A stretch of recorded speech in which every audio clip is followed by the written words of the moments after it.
Okay, so tough raid, everyone. Even though we lost this one and got stuck in the hospital spawn with no way to push out, you all kept fighting and stayed together. Despite the situation, the teamwork and communication were solid, and nobody gave up. We can learn from this. Every raid is an opportunity to improve our coordination, reactions, and strategy. Keep attending the raids, join training sessions, and continue sharpening your skills. Losses happen, but they don't define us. What matters is that we stay disciplined and work as a team. And come back stronger next time. Keep your heads up, army strong.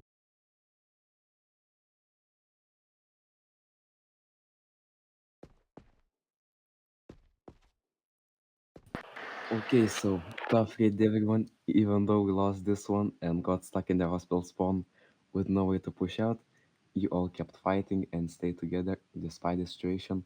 The teamwork and the communication were solid and nobody gave up. We can learn from this. Every raid is an opportunity to improve our coordination, reactions, and strategy. Keep attending raids, join training sessions, and continue sharpening your skills. Losses happen, but they don't define us.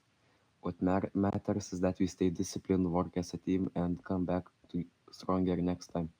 Keep your heads up, Army Strong. Are you guys together and reading this off the same thing? No, I was reading my script. I made a script, before the briefing, and I don't know.